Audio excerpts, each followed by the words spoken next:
Hello guys, आज पढ़ेंगे गांधार कला शैली और मथुरा कला शैली में क्या विशेषताएं थी। इनमें अंतर भी है और इनकी क्या क्या विशेषताएं थी ये देखो। सबसे पहले पढ़ते हैं गांधार कला शैली। पश्चिमोत्तर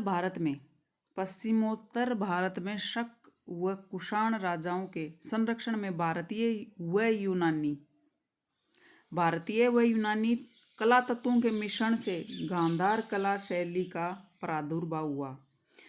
पश्चिम विद्वान मानते हैं कि सर्वप्रथम गांधार शैली में ही बुद्ध की मूर्तियों का निर्माण हुआ। गांधार शैली में भारतीय विषयों को यूनानी प्रकार से प्रस्तुत किया गया, जैसे कि बुद्ध की प्रतिमा में उत्कीर्ण वस्त्र यूनानी रोमन फैशन के अनुरूप जीने व पारदर्शी होना, बालों का डिजाइन प्राय घुंघराले होना आदि इस शैली में बनाई गई बुद्ध की मूर्तियों में आध्यात्मिकता तथा भावुकता न होकर बौद्धिकता एवं शारीरिक सौंदर्य की ही प्रधानता दिखाई देती है। प्रारंभिक गांधार शैली की मूर्तियां नीले भूरे रंग की परतदार चट्टानों से तथा बाद की मिट्टी चूना भित्ति स्तंभ और प्लास्टर के प्रयोग से बनी है। भाई सीधी सीधी बात है, जो गांधार कला शैली है इसके अंदर आध्यात्मिकता तथा भावुकता न दिखाकर बौद्धिक शारीरिक सौंदर्य की प्रधानता दिखाई दी है।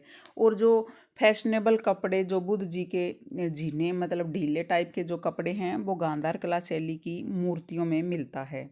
अब आ जाओ मथुरा कला शैली में क्या अंतर है, क्या विशेषता है वो देखते हैं इन दोनों में। द्वितीय शताब्दी ईसा पूर्व में मथुरा में कुषाण शासकों के राज्याश्रय में मथुरा कला शैली का विकास हुआ। देखो उसमें शक और कुषाण थे, इसमें अकेले कुषाण राजा आ गए मथुरा कला शैली में। मथुरा कला शैली में बौद्ध, जैन व हिंदू धार्मिक मूर्तियां बनाई गई। वासुदेव शरण अग्रवाल तथा रोमिला थापर जैसे विद्वान मानते हैं कि बुद्ध की प्रथम मूर्ति मथुरा कला शैली में ही बनाई गई। ये तो आपस में देखो विद्वानों में मतभेद हैं। पश्चिम के विद्वान मानते हैं कि सबसे पहले बुद्ध की मूर्ति गांधार कला शैली में बनाई गई, और जो हमारे देश के विद्वान हैं ये मानते हैं कि सबसे पहले मथुरा कला शैली में बुद्ध की मूर्ति का निर्माण किया गया। बुद्ध की प्रथम मूर्ति मथुरा कला शैली में ही बनाई गई। इस शैली में निर्मित बौद्ध प्रतिमाओं का निर्माण लाल पत्थर से गोलाकार रूप में किया गया। देखो क्वेश्चन पूछ लिया जाता है, एग्जामिनर बड़े सियाने होते हैं कि लाल पत्थर से कौन सी शैली का निर्माण हुआ है। ऑप्शन दे देंगे गांधार कला शैली, मथुरा कला शैली। तो आपको ऑप्शन में देखना है कि मथुरा कला शैली ही ऑप्शन सही होगा, क्योंकि लाल पत्थर से बनाई गई है। सिर पर बाल तथा दाढ़ी नहीं है।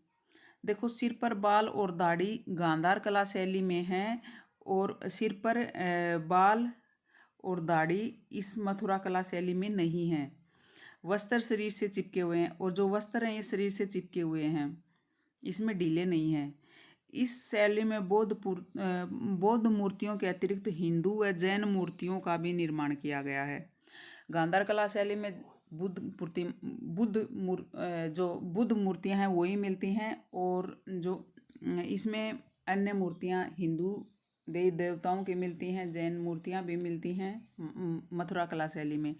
इनमें विष्णु, सूर्य, शिव, कुबेर, नाग, यक्ष तथा जैन तीर्थंकरों की मूर्तियों का भी निर्माण हुआ है।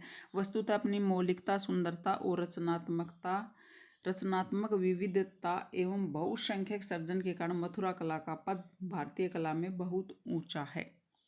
Thank you for watching.